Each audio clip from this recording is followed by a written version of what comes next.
a video, well, another video on braised celery.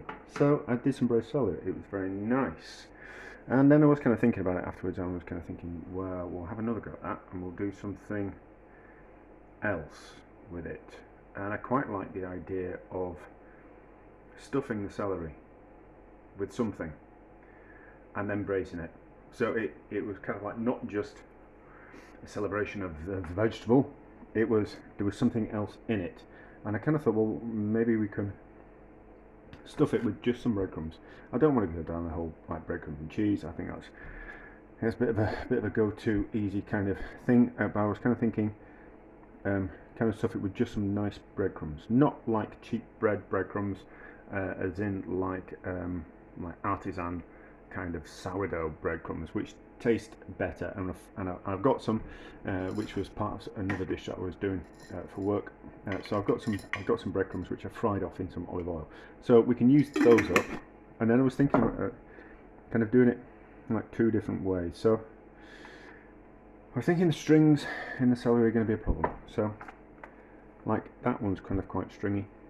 It's that one, but I suppose we could just pull them out like that, or peel them. But that seems like a bit of a task, doesn't it? But that's, yeah. So I mean, we're going to end up losing quite a lot of the celery if we do that. Well, we could just pull them out, and I suppose if we pull them out, that kind of gets rid of them. And once they've been pulled out, if they snap, then they're tender enough that they're not going to make that much of a difference. So I suppose we could do that, couldn't we? Or the other idea is to kind of just peel them.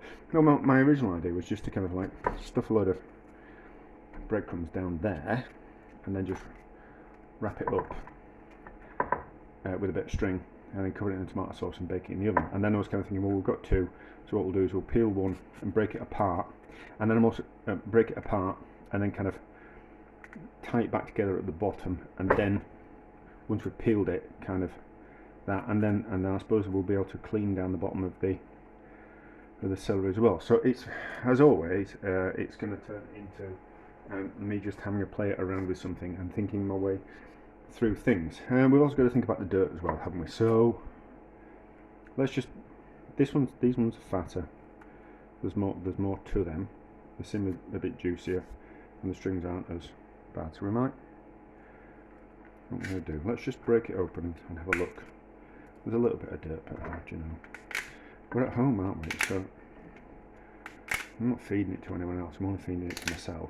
So I'm not that concerned. So they're probably going to be tender on the inside, and these on the outside. These ones aren't going to be. Maybe we'll peel these. Let's just get the peeler in and have a look. It goes out of the way. I've got different peelers. I've got that peeler. I mean, it's not particularly very good one. But how does this one, how does the speed peeler kind of work? Are we going to lose lots of the celery? Because I'm very concerned that we're just going to end up peeling all the celery away to get rid of the strings. Well, that doesn't seem so bad, does it? So we seem to be getting quite rid of the strings there on those. So that's what we'll do with that one. Is that easy enough? I'm never going to get all the strings out of it, but this might be the way to do it. But that means you're going to have to get celery stalks that are nice and plump, which you can't always get. And I remember this from somewhere, but celery is sold in different kind of ways in different parts of the world. So some countries like their celery to be more leafy, whereas other countries like their celery to be like plump like that. So I suppose it's different varieties of celery, or just the way it's grown, or the climate that it's grown in, you know, like the amount of water that it's watered with. So if it's a drier climate, you're going to get something that's a little bit more woody, aren't you? Because it's not going to have as much water in the ground for it to soak up. And these are going to be, this one's going to be juicier because obviously it's got more water in it. So things tend to go faster. So that will, seems like that will kind of work. It's difficult to do on that one because they're smaller. Well, maybe we can do the outside ones, but I think this is what we'll do. think this is what we'll do, and then we'll have see if we can peel. Yeah, that seems to have got rid of most of those. I'm not going to bother washing it, I can't be really bothered. But, so we haven't wasted too much, have we? That's not too much, that's going to go in the compost anyway. Those out the way. And then let's just see if we can peel this one without breaking it into bits. So we can get these ones on the outside a little bit. We'll get rid of some, but it's not going to get rid of all. So I want something, you know, I mean, it's going to be quite rustic, but I don't want it to be so rustic that it's inedible, you know. Kind of works-ish. Could go a bit further. I want it to hold together, so, right. Let's get rid of those. And then let's just crack on with it, eh? So, what's out the way? Let's see how this works. Let's just try dropping the breadcrumbs in it to start off with. So I'm going to put those out of the way. That's the one I'm going to tie back together, which might turn into a bit of a faff, but we'll see. Maybe to be able to get to the breadcrumbs. So, case of dropping them in like that. I don't know how this is going to work, but we're going to see.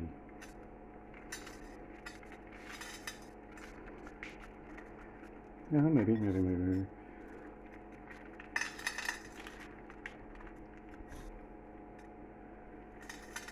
No, so maybe hold it together like that, loosely, and hopefully the leaves, the stalks are going to. Well, you see, you can kind of get the idea that it's catching in there, but it's going to be difficult to get it all together. And it's not going to be uniform, is it? Maybe I need to hold it a bit apart and then drop it in.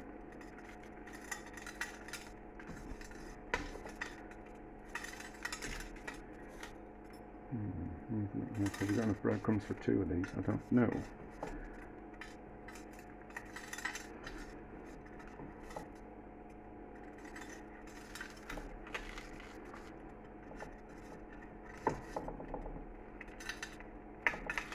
Probably would have been with some cheese in to hold it together, but I don't know.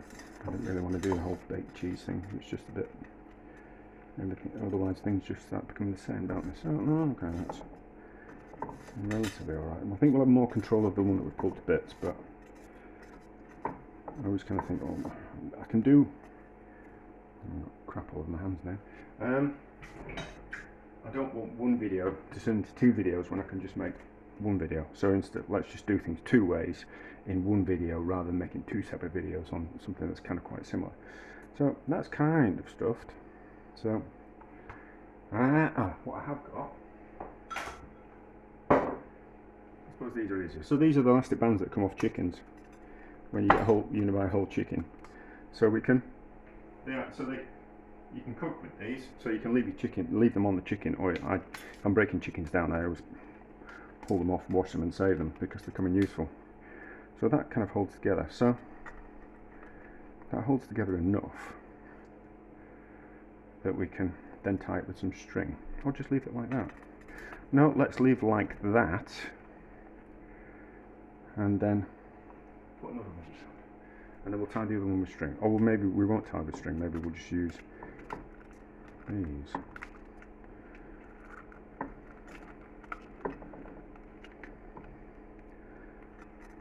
Okay, so that's probably a little bit proud. So, right, let's push this one back together somehow, and then tie it at the bottom, and then we'll put the elastic band at the bottom, and then we'll drop the breadcrumbs in. So elastic band, so I'm not going to tie it with string, we're just going to use these elastic bands, and then we might tie it with string. We might just use the elastic bands to hold it together and then tie it with a bit of string. Okay, might just get rid of those leaves.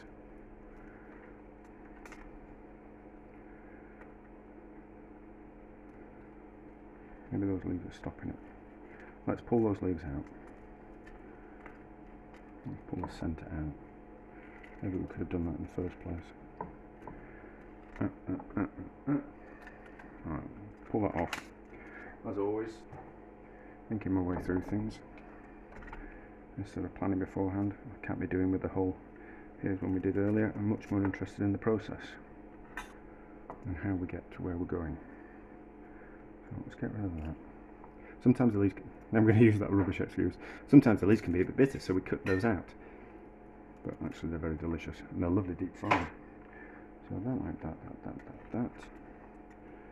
back on there. Yeah, I think we'll have to get more stuffing in now that we've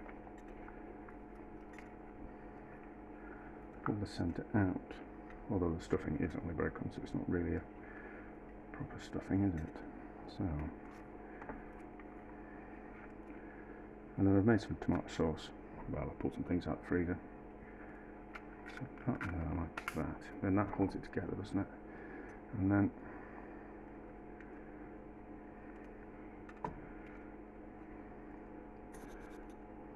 drop the breadcrumbs in.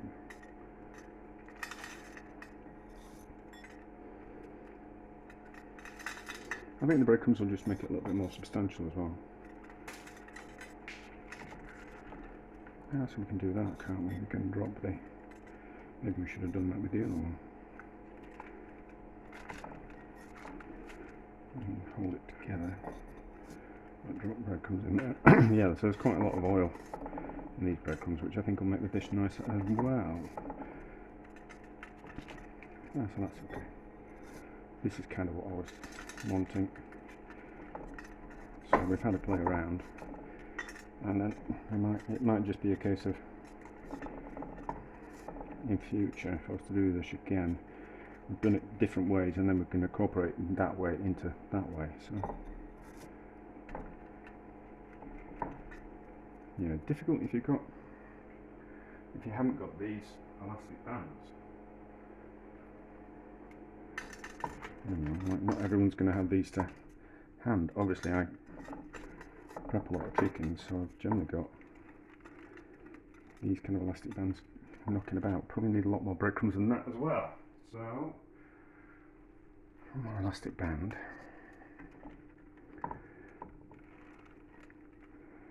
Well, they're not really elastic bands. I would recommend you do it with rubber.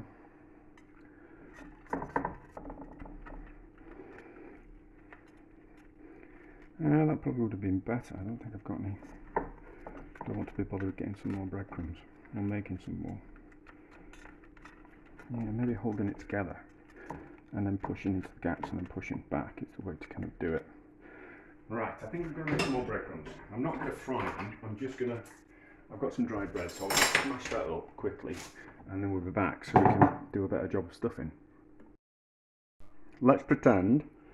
We're recording, we are. Let's pretend that these are fried breadcrumbs.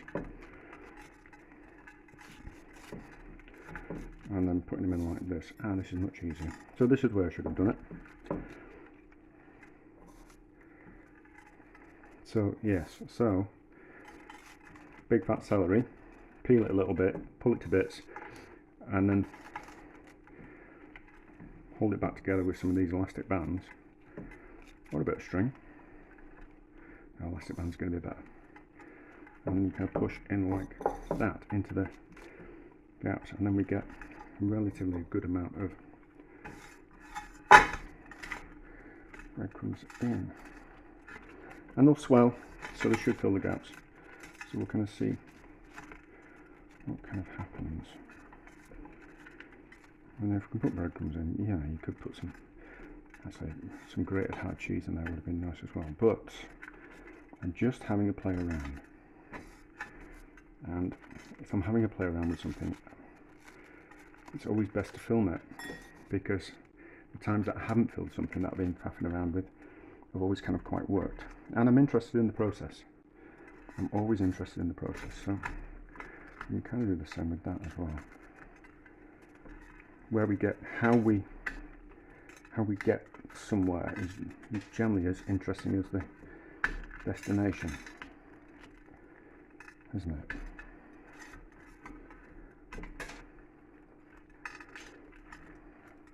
Right, so that one that way, that one that way. Some breakfast on top would be nice, maybe some cheese on top would be nice, but not today. And then what we got? Let's just like that. And then I've got some lots of things to go through. We've got some bits of tomato sauce and we've got some bacon ragu. So the bacon ragu is going to make it just that little bit better. But with some cheap bacon ragu, I need to mix it in something. We can mix it in. That. Get rid of that string. I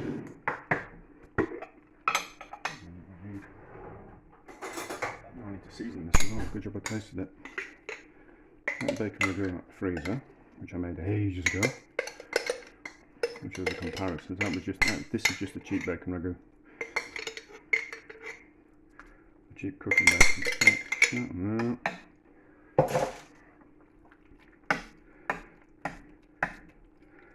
Put a bit of salt in,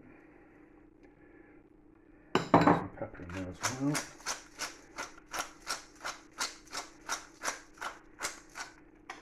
Try and cut down on the washing up that'll make.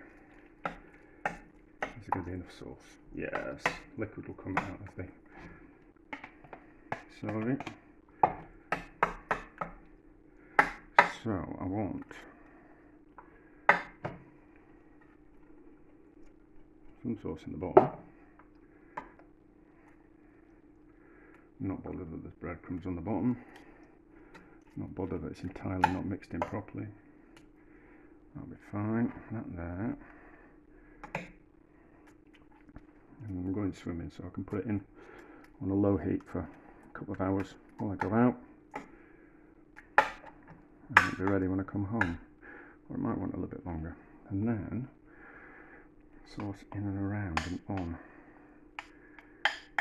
Although you just got to be a little bit careful with tomato sauce and putting a foil on top, because the tomato sauce is acidic and it sometimes, it's cooking for a long time, wants to eat through the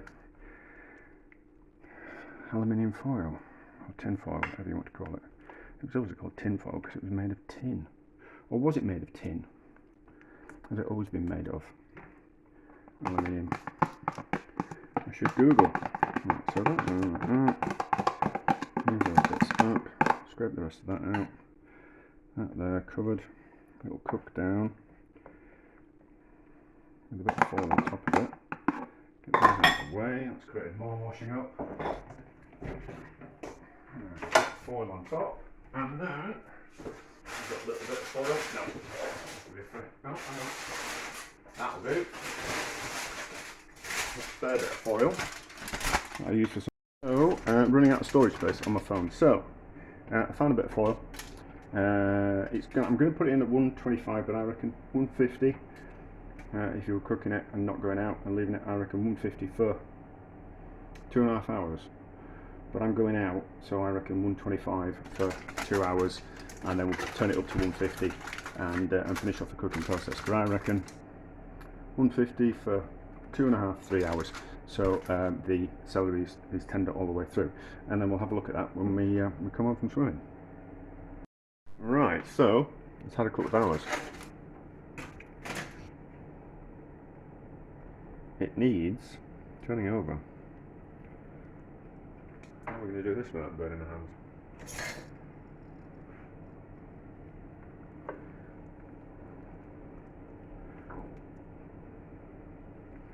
One needs a bit more liquid in as well.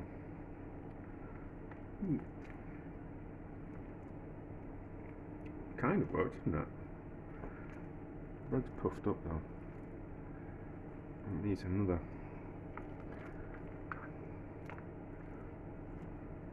It needs more liquid next time, doesn't it?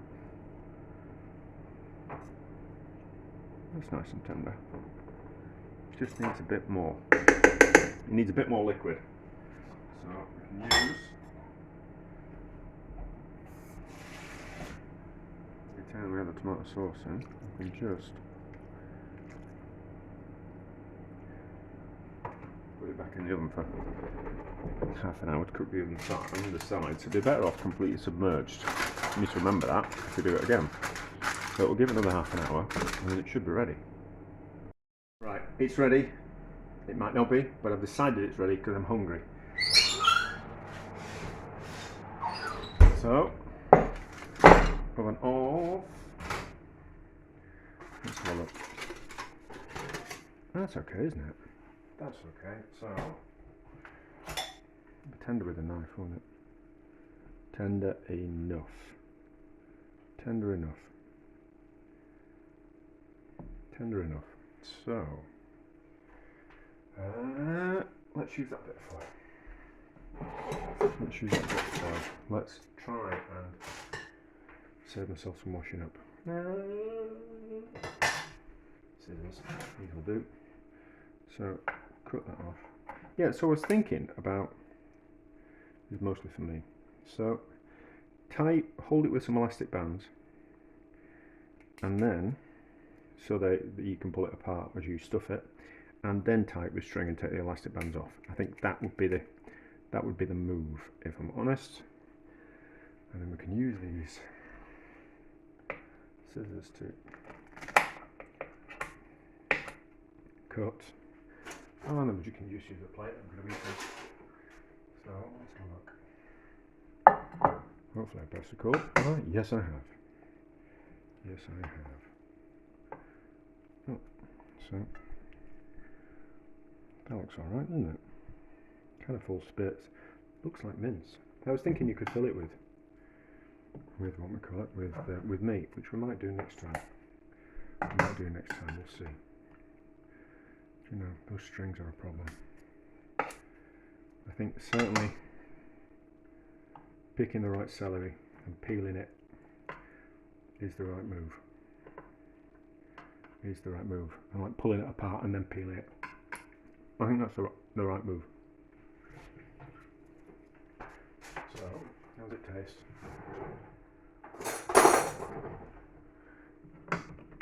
So we can just do that, can't we? Bit of the tomato, bit of the celery, bit of the breadcrumbs. See, it looks like meat, doesn't it?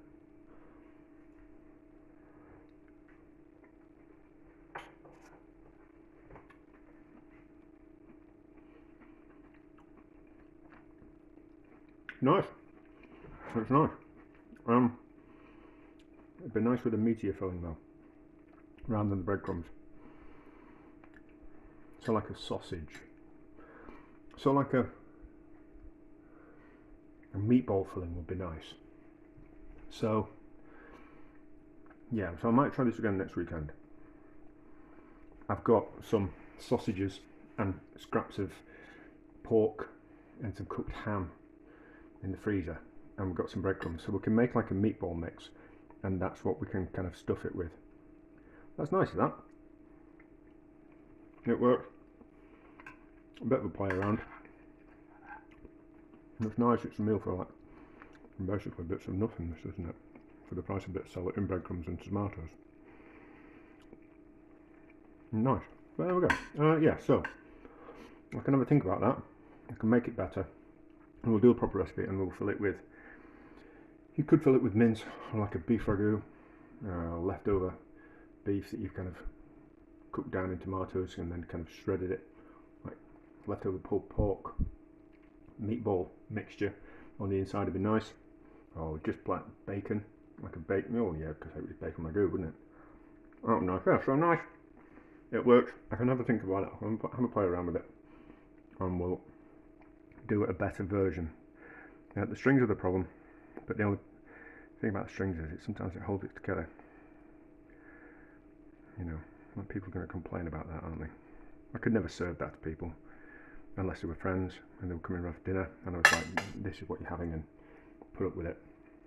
But if people are paying, then they're not going to want to eat the strings, are they? No. Anyway, well, it works. I can have another think about it. Do an even better version.